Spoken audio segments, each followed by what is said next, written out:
अरुणोदय सोसायटीच्या मंदिरातील प्राणप्रतिष्ठा सोहळ्यासाठी भक्तांची विठू नामाच्या गजरात शोभायात्रा।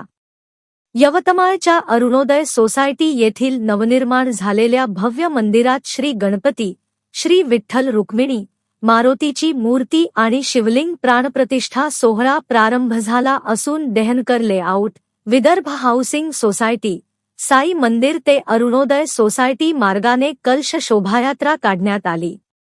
यात परिसरातील महिला, आबाल वृद्ध नागरिक पारंपरिक वेशभूषेत टाळ मृदुंगाच्या गजरात सहभागी झाले।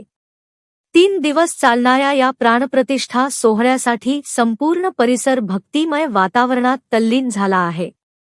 नगर परिक्रमेसाठी संपूर्ण मार्गावर रांगोळ्या रेखाटण्यात आल्या। नागरिकांनी या शोभायात्रेचे उत्साहात स्वागत केले। भजनी मंडळ, वारकरी दिंडी आणि विठू नामाचा गजर यात भक्तमंडळी न्हाऊन निघाली।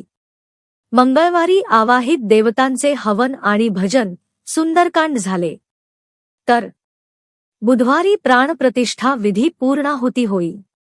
सायंकाळी 7 वाजता महाप्रसादाचे आयोजन करण्यात आले आहे। या 3 दिवसीय प्राणप्रतिष्ठेचे पौराहित्य रवी चिंचाळे गुरुजी आणि ब्रह्मवृंद करीत आहे। या धार्मिक सोहळ्याचा भक्तगणांनी लाभ घ्यावा असे आवाहन श्री हनुमान मंदिर समिती, अरुणोदय सोसायटीच्या वतीने करण्यात आले आहे।